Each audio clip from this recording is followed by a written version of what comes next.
Hello everybody and welcome to Drydock episode 33. A few bits of channel admin stuff here.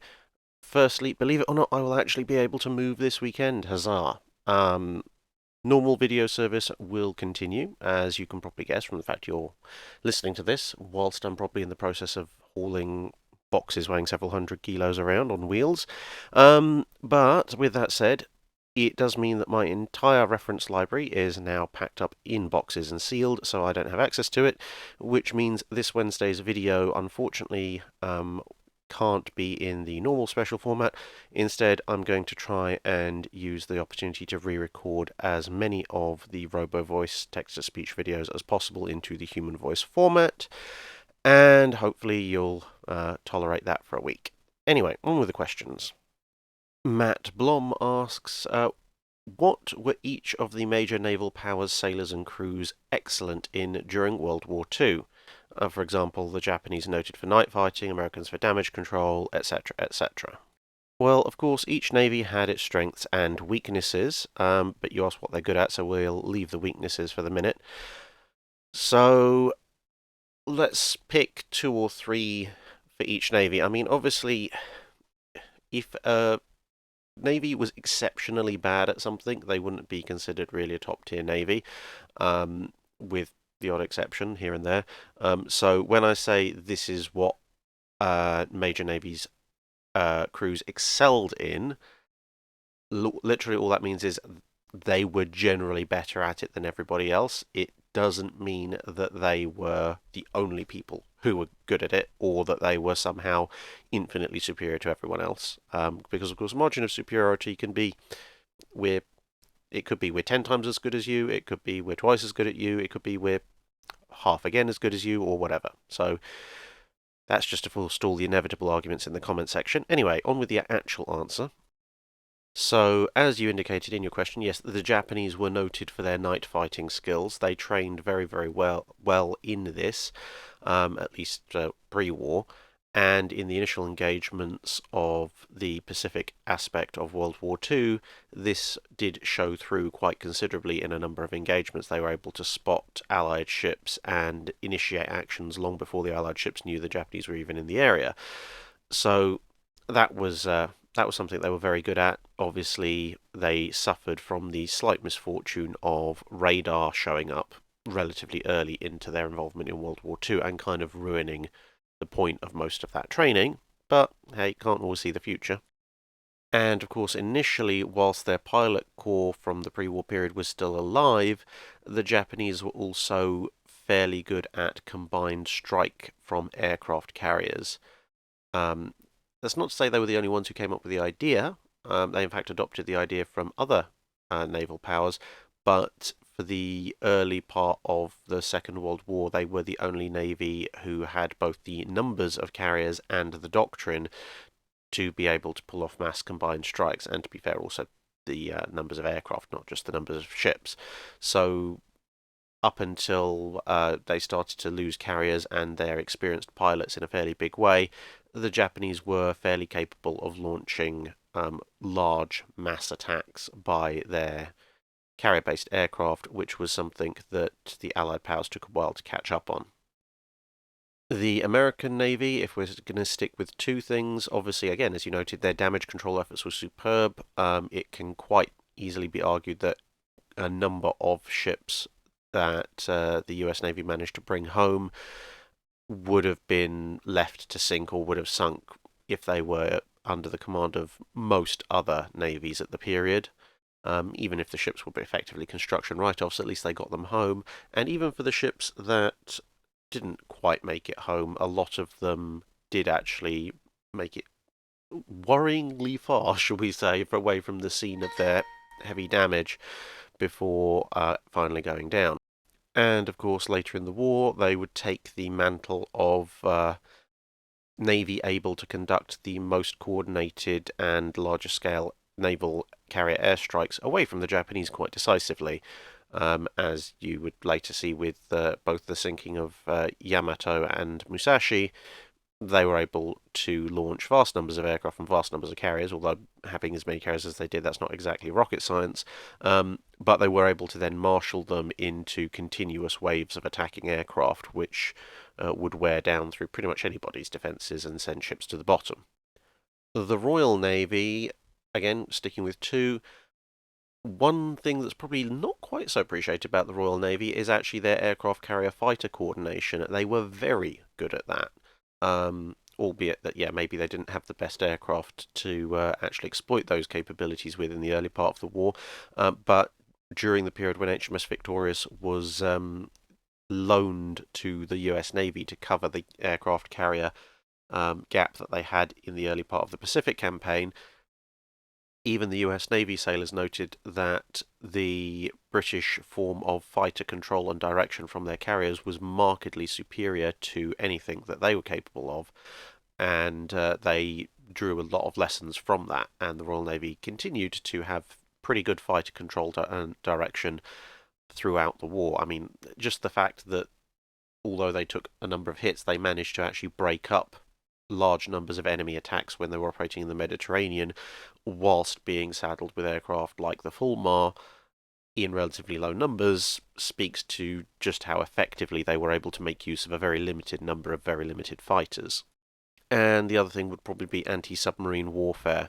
In this respect, they were gifted by the fact that, being British, they were equipped with a wide and interesting variety of anti-submarine equipment that was usually dreamed up by somebody literally working out the back door of their shed. And so there was very rapid advances in anti-sub technology, which the Royal Navy had been a leader in before the war as well, with ASDIC, which would later obviously be renamed Sonar. And yeah, so anti-submarine warfare was another Royal Navy speciality. Going on to the slightly smaller navies, the Italian Navy, for all that they are sometimes derided, occasionally fairly, occasionally unfairly, they can never be accused of having been lacking for courage. They went through a number of exploits which show that they had some seriously brave men in there. Their various sort of man torpedoes and frogman exploits, for example, being one of them. And whilst they were largely saddled with a bunch of ships, especially at the cruiser and destroyer level, that were effectively incredibly fast glass cannons, they did continue to contest the Mediterranean with the Royal Navy for as long as they reasonably could. So yeah, Italians very courageous.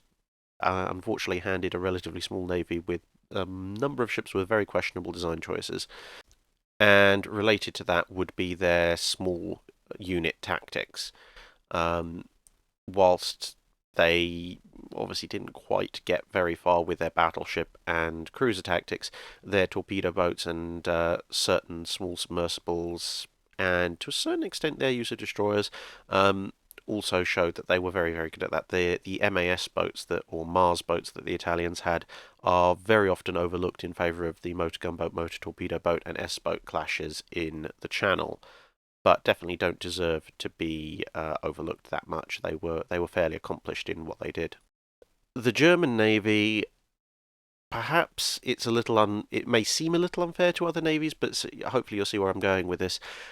The German Navy the Kriegsmarine has the unfortunate factor to contend with of them being part of the Nazi war machine, who were obviously not the most pleasant individuals by a long shot. But the German Navy, when put in contrast with by and large, the Nazi war machine in general, does seem to have actually had a very high caliber of naval officers in terms of their humanity and their willingness to extend courtesy even to their enemies in times of war when the opportunity afforded them to. So, two of the more easily remembered examples would be, say, Captain Langsdorff of the Admiral Graf Spee. Can't really fault him in terms of his actual conduct throughout the war, for as long as it lasted, and of course the captain of the Hipper, who did everything in his power to save and commend the crew of HMS Glowworm as soon as the immediate threat was actually ended. I do apologise for all these noises in the background. It seems every time I silence one electronic device, another one decides to act up. And I suppose the other thing that you could say about the German Navy was their ability to cannibalize things into their service was remarkable. Um, they absorbed ships from over half a dozen different navies, brought them into their service, and brought some vague sense of standardization to them, mostly through use of the 20mm flat cannon. Um, but yeah, they adopted a number of technologies off of those ships as well. Things like the Schnorkel, for example. Weirdly enough, the Dutch seem to have been one of the most advanced navies at the start of World War II because the ships that the Germans captured from them and the ships that escaped over to the Allied side, in both cases, were fairly rapidly disassembled and pilfered of all the various weird and wonderful technological innovations on them, which then found their way onto general service in those navies. So yeah, German ability to adapt other people's stuff. As this is a dry dock and not supposed to be a special video, I'm going to rattle through the remaining smaller navies as quickly as possible. Russian Navy, well, they didn't do tremendous amounts for obvious reasons, but I would say, well, the obvious one is their ability to operate in ice, and the ability to operate in the kind of Baltic and Arctic Ocean conditions is second to none, but that's perhaps to be expected. The French Navy obviously didn't do all that much before the surrender of France, mainly because they didn't get that much of a chance to, so it's very difficult to evaluate. I mean, you could look at the Free French Navy. They were pretty determined to strike back at the Germans for obvious reasons, but how much of that reflects the actual French Navy's thinking is very difficult to determine, unfortunately. And of course, quick shout out to the Dutch, Norwegian, Polish, and Greek navies, along with any I may have missed off of that list.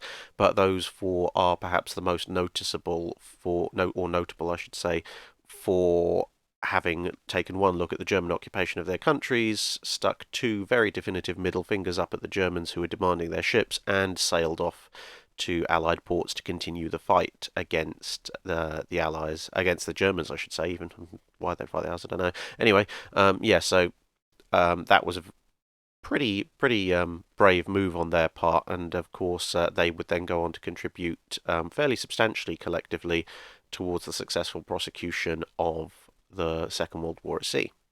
Okay, well, second question. Richard Ziong, I think, asks, what are the advantages and disadvantages of having a flush deck versus a raised forecastle? So it's basically a trade-off between seakeeping, weight, and strength of the ship. Obviously, if you're going to operate in high seas, you want to have your bow as high as possible so that you don't ship water over it, because that tends to do bad things to the things that are mounted on the deck and can also slow you down quite considerably, and it can even do damage to the ship itself if you're motoring along and then you suddenly bury your bow into the sea when you go over the crest of a wave. So higher bow is good. However, obviously, the higher the ship sits out of the water, the less stable it is, and the heavier it weighs. Or the more it weighs, sorry, I should say. So one of the solutions to this is to keep the majority of your ship lower in the water and to just raise the forward part of the ship, so hence the raised forecastle, and that means that you get all the benefits of a high bow and in terms of seakeeping and such like, with minimal stability and weight issues. But the disadvantage to that is that you can end up with that joint where the deck step down can be a focal point for stress, as any joint is, and that can either drastically weaken the lifespan of a ship, or it can, in some cases, even cause the ships to suffer structural failure if you don't build them properly, which is one of the reasons why you'll see on many of those raised forecastle ships that the joint is actually curved rather than a 90-degree angle, so it provides less of a concentration point for stress in the ship. The other downside, of course, is that the aft end of your ship and most of the midsection being lower down, obviously it lacks a deck or possibly moored if you're talking about very big ships, and at that point you have less space in your ship. Also, due to the greater weight of the bow, it generally also means that your bows tend to widen out a little bit faster, so you can't quite have the sleek, very sleek clipper bow type setups that you have on flush deck ships. without having to make some major weight redistribution issues. Otherwise, your ship ends up kind of nose heavy and pointing down all the time, which kind of renders the whole idea moot. So with a flush deck ship, obviously you avoid the stress point concentration because the entire ship now effectively can be counted as one big box girder, assuming that you've been constructing it properly. And you, in theory, assuming that you have your bow built high enough to still retain good seakeeping qualities, you have more space because your hull now has more volume, which is good, and also just commonality of runs for corridors and supplies. All your deck level guns are all going to be at the same level to start with, which is always useful. The disadvantages are obviously weight and stability. Weight goes up and stability goes down the higher up you go, and the reason you want to go higher up, as we mentioned before, is you want to keep the sea off the ship. So you have to come to some kind of compromise of how high can you get the bow out of the water whilst at the same time not making your ship top heavy. Raven KK asks, what sort of battleship do you think China would buy between 1900 and 1938 if the Chinese Empire-Republic didn't break up into various warlord states? Well, it's very difficult to tell, to be honest, because the Chinese industry in terms of warship manufacture was not tremendously advanced by the time they descended into civil war. They were trying to do something similar to what Japan was doing. They were a few years behind on that, but at the same time, they had bought a number of modern ironclads, at least modern ironclads for the time, and put them in various fleets, but the fundamental issues that were causing the breakdown of the Chinese Empire kind of made them fairly ineffective, as the various wars that they had with Japan illustrated to rather pointed effect. So it's a very difficult thing to determine because realistically the Chinese Empire, if it's not going to break up, it's also going to have to reform itself quite massively, at which point it's a completely different entity to what we would have seen. So they could have gone along with a kind of a coastal defence fleets bought over from overseas, which is kind of the route they were going down at the time. Or they could have gone Japan style and tried to build up an oceanic navy based on local Chinese industry, which obviously then they would have developed over the 1910s and 1920s. The one thing you can definitely say is that if they had retained any kind of major naval power, their main sort of rivals to build against would have been the Japanese, and that potentially could have affected the entire world strategy when you get to things like the Washington Naval Conference, because at the time of the Washington Naval Conference, the three biggest navies in contention were the British, Americans, and Japanese, and the Americans were very scared of the British and Japanese allying with each other, to the point they demanded the Anglo-Japanese Naval Treaty finish as part of the Washington Naval Treaty's agreements.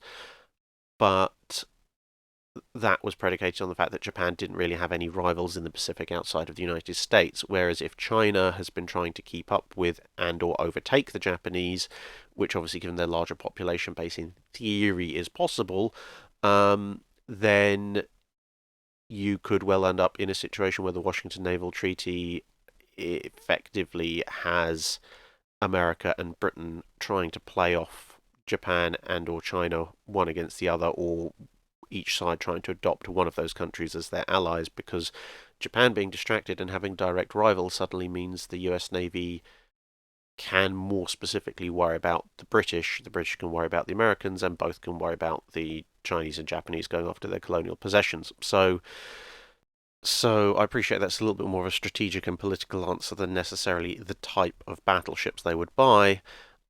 But as I said, it's almost impossible to judge without choosing one of those timelines to go down in the first place. Second Lieutenant Sierra asks, why did the Royal Navy stop with only two primary heavy cruiser classes, the York and the County, not counting subclasses? This was basically down to two things. One was that, unlike everybody else, the Royal Navy had battle cruisers. The Japanese obviously had the Congos, but they were redeploying them as fast battleships into their battle line. And to a certain extent, certainly the Renown and Repulse could be counted upon as a counter heavy cruiser force.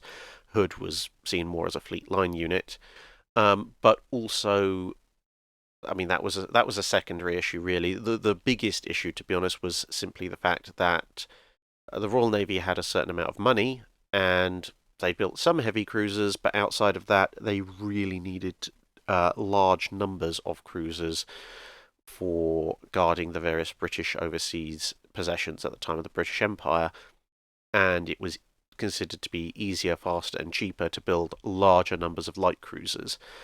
The other thing was that in the 1930s, especially as the weight of various systems, modernized systems and radar and all this, and more fire control systems and so forth, was increasing displacement of ships, but the 10,000-ton weight limit of the Washington Naval Treaty was still in place, meant that, as we've covered in a number of videos about treaty cruisers, there was always compromises being made, and quite often armour was one of them, to the point that large numbers of heavy cruisers, although they had 8-inch guns, wouldn't really be able to effectively resist 6-inch gunfire, and so it made more sense to just try and standardise around things like the Leanders and the Towns, because more rapid-fire guns, in theory at least, would be able to overwhelm relatively thinly armoured 8-inch gun heavy cruisers, who by and large would have had to sacrifice armour in order to mount those heavy guns in the first place.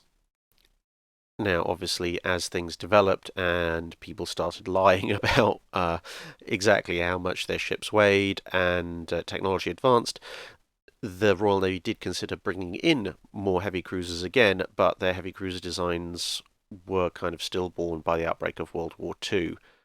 I should probably do a video at some point on the never-built heavy cruisers of the Second World War Royal Navy.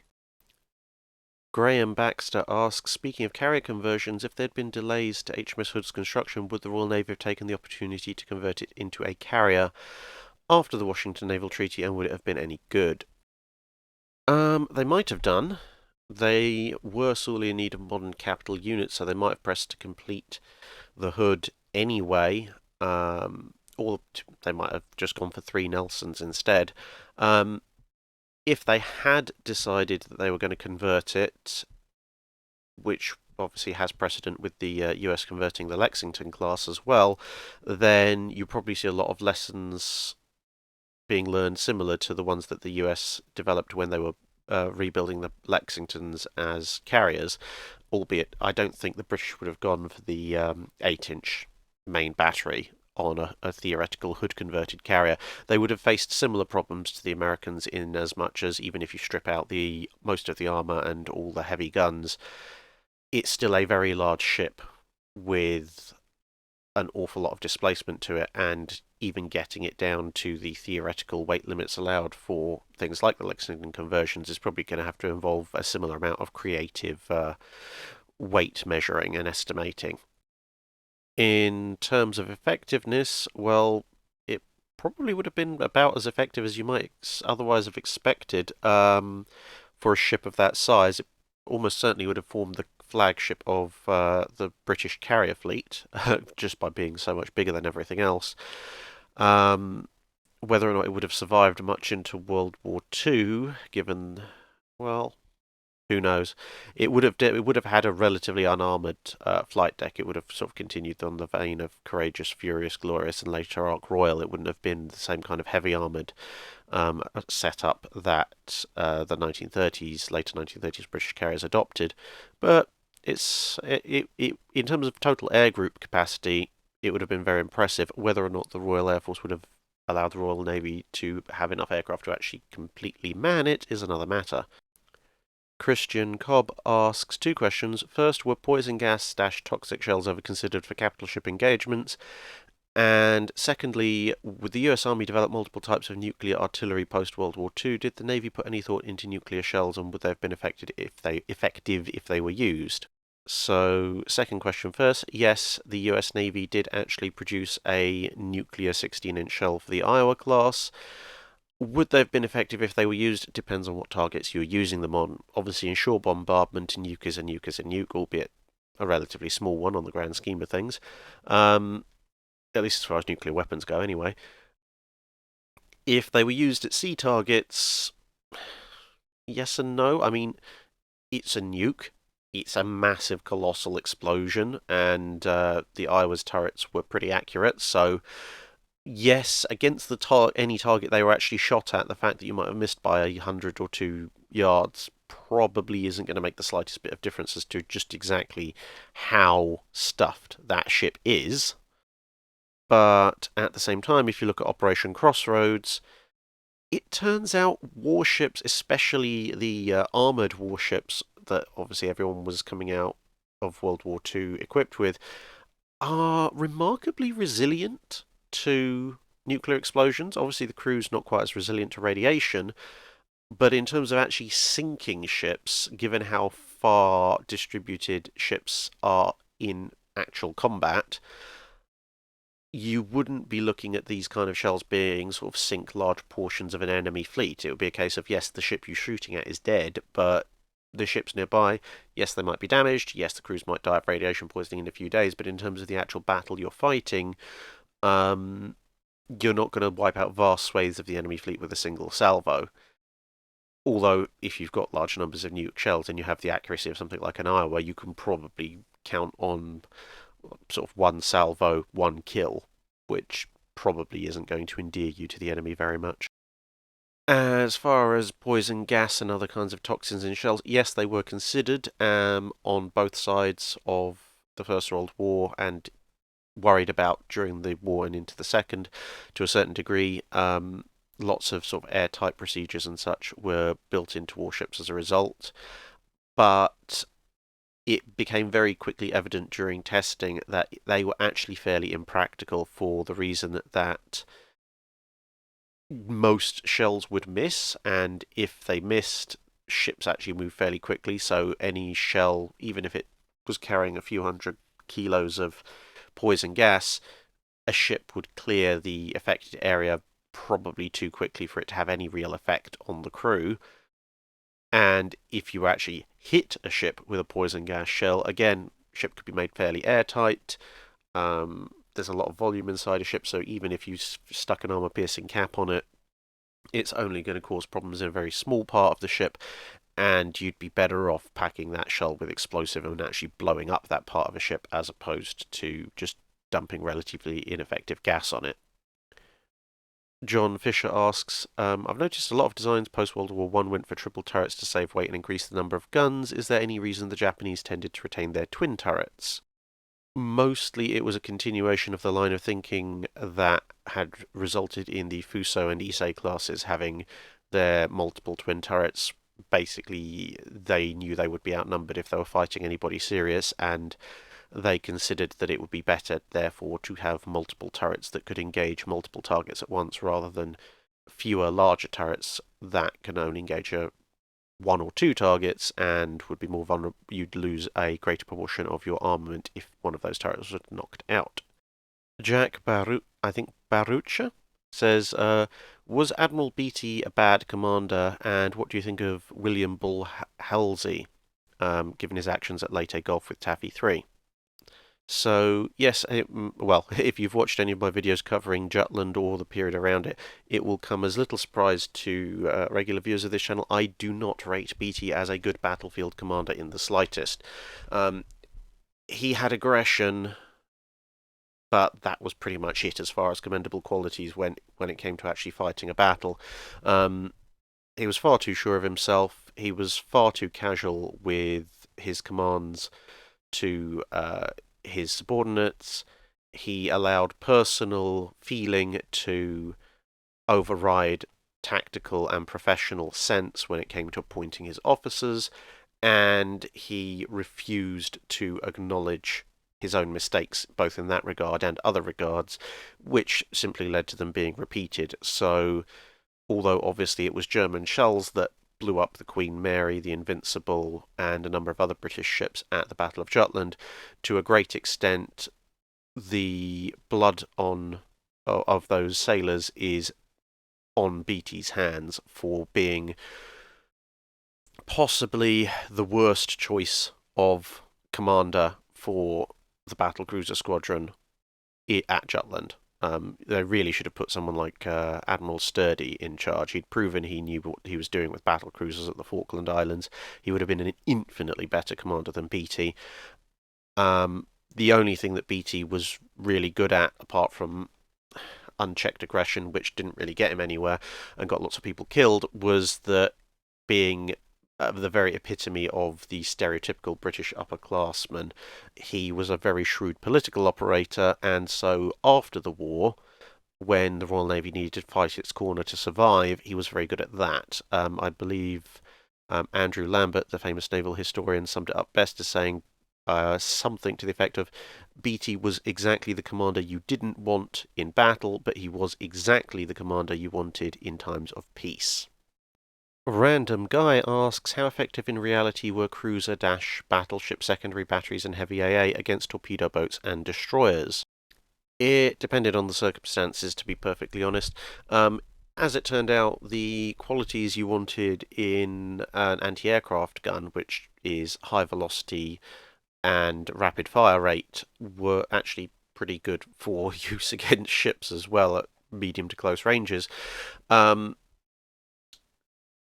If a battleship was being engaged purely by torpedo boats and destroyers, then by the use of heavy AA, I'm presuming you're talking about more the Second World War than the First, then the secondary batteries and the heavy AA could actually be very effective because they were generally the same kind of caliber of weapons as the main armament on destroyers and with the heavy AA on torpedo boats.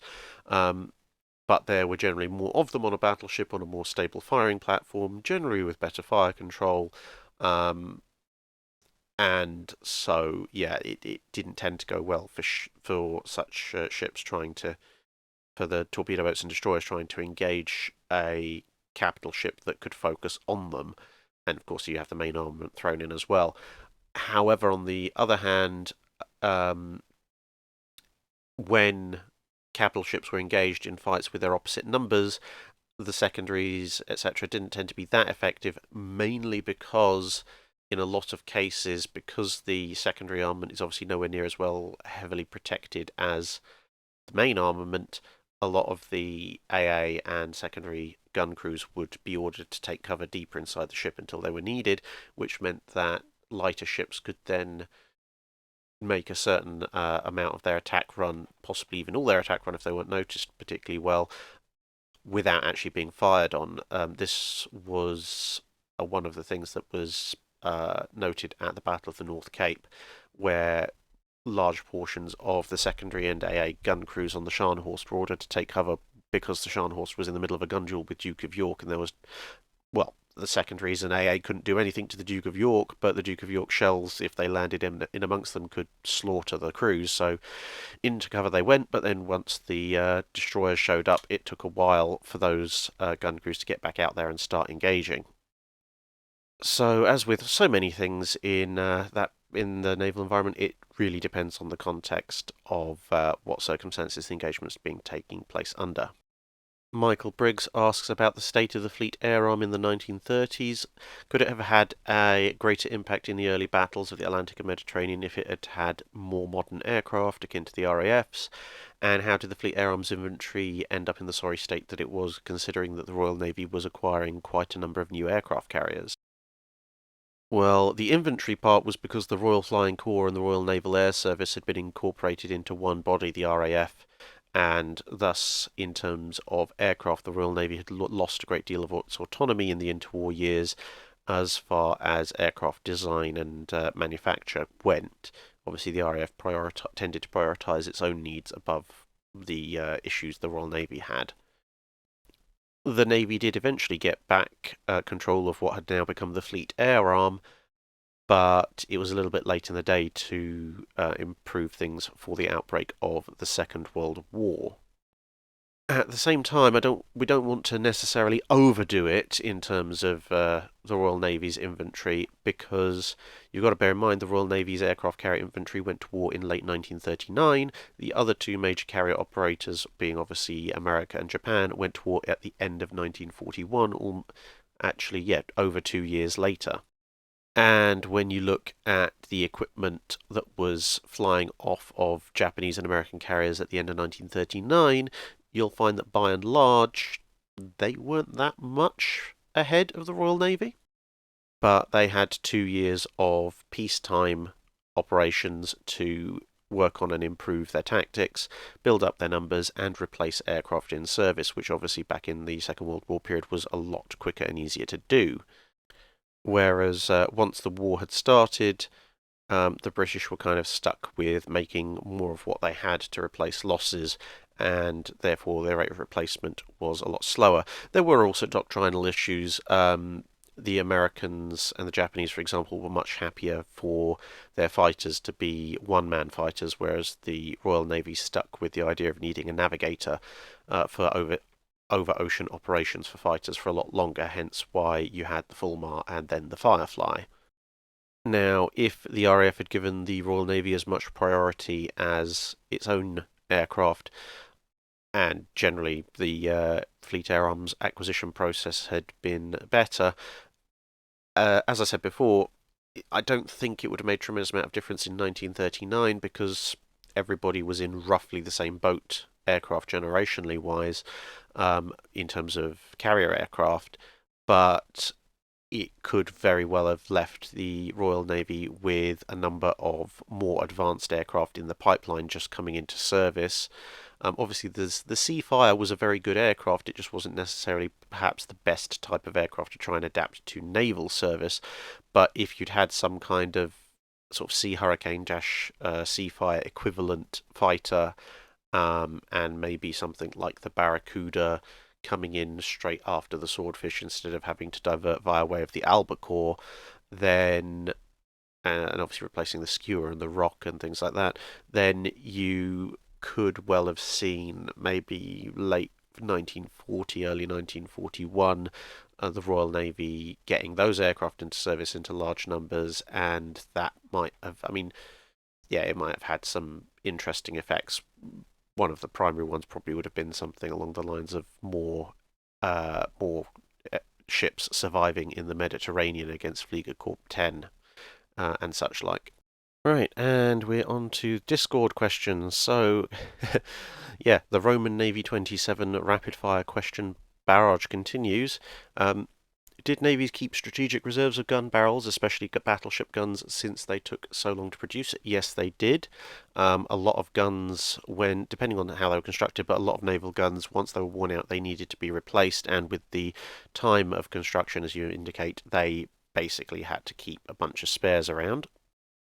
Who do you think would have won a hypothetical Anglo-American war of the late 1920s? Depends entirely on what fleets they're going into it with, whether they're going with Washington Naval Treaty fleets or whether they're going in with non-treaty limited fleets. And it also depends on the type of war and how long. Basically, the shorter and sharper the war, the more likely the British are to be able to force some kind of peace settlement to their advantage. The longer the war goes on, the more America can address the issues, primarily lack of cruisers in their fleet, and leverage their massive industrial advantage to just churn out and drown everybody under endless waves of ships. Do you think Spain could have rivaled Great Britain in a naval arms race pre-World War I if Spain had somehow kept its Central and South American colonies and the territories it lost in the Spanish-American War? Not really. The Spanish had access to all of those during the Napoleonic Wars, and they couldn't stand up to the British then, even when combined with France. The Spanish had basically tapped out most of the massive cash windfall from those colonies long before, and had also managed to collapse their own initial attempts at empire through hyperinflation, because it turns out that if you start bringing over shiploads of gold and silver, people just start charging higher prices. Did Germany consider or try to bomb Scapa Flow in World War I with Zeppelins or Gotha bombers? If not, would it have been successful? Gothas, no, they wouldn't have got there. Too far away. Zeppelins could have got there. I think they tried on a couple of occasions, but to be honest, if you're going to sail over the single biggest concentration of heavy, medium, and light caliber artillery on the planet, being in a gigantic hydrogen-filled bomb is probably not the best course for survival. British Invincible class carrier versus Soviet Kiev. The Invincible wins because the Harrier actually works. Montana versus Sovietsky Soyuz. Montana wins that quite comfortably on the grounds of being a far superior design and also built by people who actually knew how to build battleships. How did the Ottoman Navy wither away when it was the third largest navy in the world in 1875 compared to its state in World War One? Partly because the Ottoman Empire failed to industrialize much, if at all, compared to the other imperial powers of the time. They had a lot of political problems which didn't help with that, and partially also because they don't seem to really have improved their treatment of crews or their maintenance of ships since the time of the galleys, when most of your crew were slaves, and you don't tend to get that much of a result out of conscripts that you beat, mistreat, poorly feed, and then stick in ships that you don't really bother to maintain. How would the World War One campaigns in the Eastern Mediterranean have gone if the Ottoman fleet was still the third largest fleet in the world? Well, if it was just the third largest fleet in the world and they kept up the standards that they had actually kept up, you probably would have seen more jokes about the Ottoman Navy being the Royal Navy Fleet Reserve than the French Navy. Yeah, the state of the Ottoman Navy in World War One was not good. So no matter how many ships they had, if they had loads of ships, they'd probably be in an even worse state, and they'd just be captured or sunk. I mean, you are talking about a navy that took multiple battleships up against a single Greek armoured cruiser and lost because the Greek armoured cruiser was actually competent and knew what it was doing and had actually been maintained and repaired in the past decade or so. The biggest wonder of the Ottoman Navy, to be honest, is how Yavuz Sultan Selim actually survived.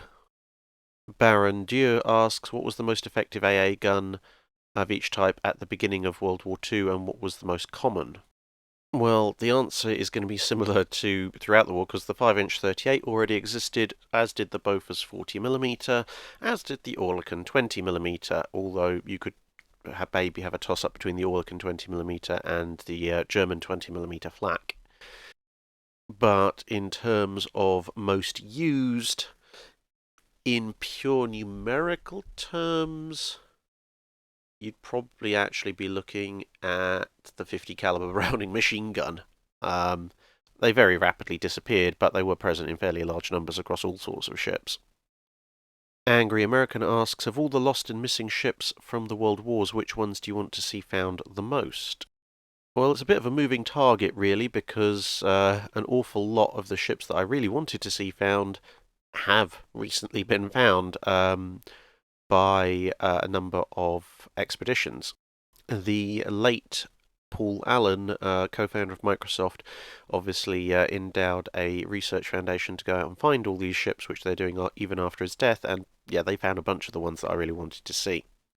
I suppose for me, at the moment, I would say probably the one that comes to mind would be the wrecks from Taffy 3, because they sunk in incredibly deep waters, so I'd be fairly interested to see what happened to them on the way down and how well preserved they are that deep down, where there's not really much in the way of marine life to get at them. And finally for today, Mr. Analog Cog asks, how would a naval battle have turned out if ships had been forced to stay at close range in the 1910s through the 1940s for whatever artificial reason? Well, if you force ships artificially to fight at very close range throughout that period, it's basically going to develop into one of two things, because gun power goes up to such dramatic effect during that period that at close range, the kind of armor protection schemes you see on battleships of the historical period of that time would be completely ineffective. At kind of very point blank, sort of 6,000 yards range, any kind of World War One or World War Two era gun is going to just punch straight through practically any armor you can put in front of it. So you're either going to see a kind of Lexington class approach where ships just become incredibly high speed and literally have to try and use their speed for their armor with as big guns as possible. You probably will see the continuation and rise in other navies of the British CCP shell which is kind of a halfway house between an armor-piercing shell and a high-explosive shell, so a lot more explosive yield but less armor-piercing, but you're not going to need to worry about that so much. So yeah, either lots of high-speed, low-armor ships with big guns, or potentially you could see everything slow right down again if people do try to armor ships against even close-range heavy gun engagements. So you might see ships becoming a lot slower, a lot more heavily armoured, possibly looking something a bit like some of the American Civil War ironclads with very heavily sloped armour protection, just trying to resist incoming fire as much as humanly possible. So yeah, it would have been very weird, but there you go. And that's it for this Drydock. Thank you very much for listening, everybody, and I hope to see you again in another video.